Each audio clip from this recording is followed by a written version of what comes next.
Therefore, me mamuni akwaba eba Melodies TV so Sami Jemfi waba bonten asanso aba bekasa free embra MC Kennedy Japan eba man a threat no. Some people advised him say he should do the needful na won kotete na menim MC ono so na so odin wo se pan say wo be kwa kotete de na nka wakwan woden sembi aba betudwa na nini na ejina somewhere around last month.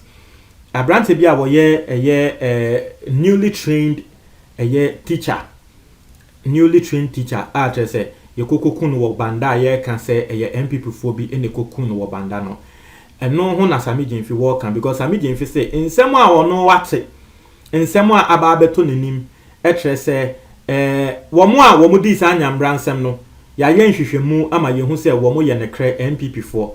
Nanso aban ya cover asem no na trese asem no sebe Ghana semu amonim yama asem no adane sebe previous and foolish case because Sami Jemfi abobodin tre se apos impanyfo bi a wo mo ewo banda constituency ho a wo mo ye investigation ni hu se baby asem no kono na nkrofo no it is clear and it was clear se wo mo ye MPP for no se apos for no ya transfer wo mo because they were getting closer to the issue. Yebe reading some Sami Jemfi what they are to ja. We are na yam so de ye waka efa assembly ho no. Ya kan because mo be kaya. And there am sanso the breaking news abremo etre say e wo Bono region ho banda ya ye kan wa say Bono. And there ya e wo Bono region ho no. MPP ni bi nso ewu. After a clash between MPP and NDC. Atre say nkrofo 2 enso enya gunshots in that clash. Nti akwa say sa Bono region ankasa no ye kan voters registration pa MC violence no aje 10/10 na eyade a entwaye now in some Sami Jemfi etroye eni was say it is very sad that till date the non-MPP criminals who murdered this innocent young teacher trainee graduate in the Banda constituency are still walking in the streets of Ghana as free men. Osi wo mo mudi sa nyambranse mwe ni na ya sesisia no still ye nchi wo mo ye wo mo ennam free. Free. Or see, even more depressing is the fact that the district police commander and another police officer, Corporal Gafaru, who were determined to pursue this matter to ensure the perpetrators face the full rigors of the law, have been transferred by the cruel Akufo-Addo government, ostensibly to cover up this heinous crime and shield the perpetrators from punishment.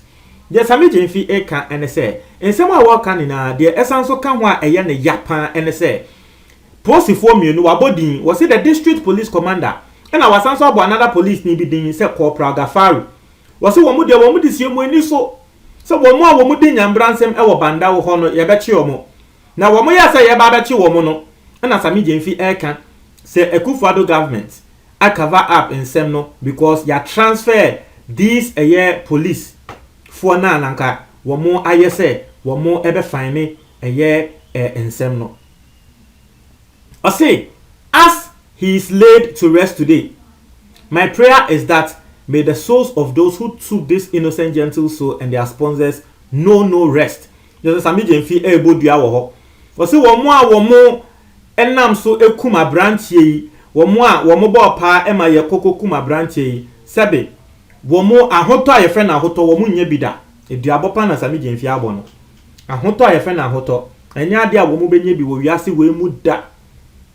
Also to the family of the deceased who are currently in a state of mourning and deep sorrow, kindly accept the deepest condolences of the National Democratic Congress. Even though nothing can appease you for this painful loss, be rest assured that justice will be done under the next NDC Mahama government. There's Sami Jemfi Eka, and they say, Ebusiafo no womonko makoma nto ni yem na Mahama eba womo be make sure say womo di sa nyamransem ni na ye be chi omo obi be bisa say na say Mahama beba no na tre say asem na aye too late.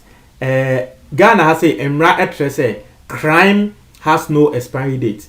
It is a wokoko di bone na ye 20 years time kra na itumi eche. It's not only in Ghana kra. Ewo wi ase afa na ni na crime has no expiry date. Intia na abrochi wo hwa yetumichi wo bitum say yese wakwa ko rape mba 30 years ago, 40 years ago. What you say? Aha. Intina the other one no. And Sammy Jemfi they can say rest in peace, Silas. So this is what Sammy Jemfi, the National Communications Officer of the NDC, is saying. Now, and some of Sammy Jemfi can two ways. Either say one, a yanekre, and I say a yanekre. They be American assemble. When you look at the positive side, it's you can also look at the negative side as well. It is not wrong. And analysis and I will make it. And in some way, as Sammy Jemfi can two ways. Either it is true or it is not true. Now, if indeed it is true, now say police force Sammy Jemfi can ya transfer or more just because of this matter, it tells you how politics is destroying this country. And minim say same way it is just one of those fewer yemu bi yati bebre. I've told you, Ghana has say Asemba na say it has political color. Na yehwe na say asem na aba no ebia nipa kono wo ye NDC ni wo ye we even both political party we mean yi otwen enyi adowa. Both of the political divide. MPP, NDC na waso na ne nkrofo eye we ya we all see what happens. Ye ni aye hu die si.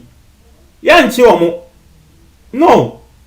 NDC waso no, not to say NDC waso no say to trust MB say ankoso ekoso. But ye nche omo. MPP so they also doing the same thing. You see how politics is running down this country. I have told you, as same way as Sammy Jemfi can a two. Either say ye nekre and I say ye nekre. Inti say ye nekre pa say ye ba bechi. Omo a wo mudi sa nyamran say boye no hunti police for your transfer or monatas asem no akwa da ne se be foolish case a. Ni pa kwa wo she chi bia no se nya Sammy Jemfi kan no. Nyankopon be bisa no. Nipa kwa wo si echi bia wo ma ye cover ade no wo mo a wo mudi sa nyamran sem no they are going scot free no. Nyankopon ebe bisa no. Na se bi na Kenya politics we also the videos and politics na kan normal citizen it to me treat you ewo police so ama police ni mo patrol because the person is known to belong to the ruling government. Inti yenim say enkonkosi hwe. That is the country we have now and that is the truth. Oko kan yesi but ne credit ye ne cre. Ne crepa de ye ne cre. Inti na sema eda hono no. Now, dear Sammy Jemfi can also say ne cre then right I was say aban eba abontin ebe kasa because it will be a huge allegation. Say dear Sammy Jemfi can enye ne cre just wo twa ntwa to aban so. Yes say unye bibi na Sammy Jemfi can say aban waye. Then you need to act fast. I say eba abontin nearby ebe kasa near tre ensem ni mu. Is it true? Say police for no ya transfer or more. Police for mienu. Is it true they've been transferred? Because Misusu say enya ne kra why was Sammy Jemfi be coming out with names wo bodin and you've also heard the names. Wabo Corporal Gafaru about the district commander in Sudin. And so if it is not true, why is government silent on this? Me say Inyama be say if we don't see how we handle it yanhwe ya ade beba wo Ghana no it will be too much. And you see, let me use this opportunity to also apportion some of the blame to the president. Yes, I will apportion some of the blame to the president. And I have also work in same CC last year. Our commission ekotena say edit recommendation by say one more ekobo MP Sam George Asun ekoye to trust them they are known people of the MPP tax obi to say double commission ni throw ni din ankasa say double yen prosecuting no but Akufo-Addo ka say wonye president Akufo-Addo ka say wonye and na wanye so me feel say that has sent a message to some pro MPP tax and that is just the truth munim say media mechanic. That is just the truth. That particular action from the president has sent a message to pro MPP tax omo susu say sisia no wo man no e omo dia because the mo be ye bia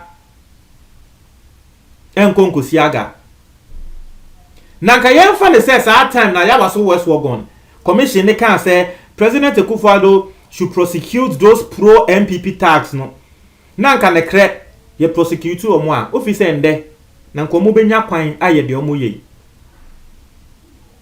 ne kre wo ho ayenka President Akufo-Addo ba so enyama bi wo ho a yes wa ye ne ye ebi mo te say free SHS wa ye ne ye but one part of me feel say he didn't have the will and answer one part of me feel say wa lack pa MPP for tax so how our mother brain from the very first time our better so as president we saw a video of a police penny MPP tax a tan so a bono as a nanko siaga and hwe we saw those videos one more yes I did no video nimno and kwanko siaga from that same time our buy Samobakaya, President Akufo-Addo after I think 1 year going to his 2 years, 2-year reign nimuno. MPP tax, court, Kumasi, Sake judge ne say nyama because ni achi another MPP tax for be court ho. Ye di omo asem. Nti MPP tax no fi say masa ade na mo bedi ye nkro asem na ye ne ye te so.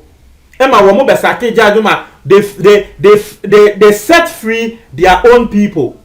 Bisame sa asem na kokosi he nini na ya nte ho hwe sa asem no se mobeka ya otumfo se tutu e de ebufuo e ba abonte beka se e ba ne sen e no no ankasa ne man so che se ye bu court ni musa iti me feel say these things are SCC in the past ebia president when they say oh we there me nkrofo we there omo ye me nkrofo we there me say no eno na ma ahye ebi mukutupa ekodi so amende yakwa kokun abrante ya de Sami Gyamfi kani because the Sami Gyamfi kano yes you also blame the president say wono so eka ho bi ati so in that particular sector ne there Obia will nim say the president hasn't done well. But in other sectors, yes, he has done well. But in that particular sector, yes. In the Montreal comment box, for me, that's it.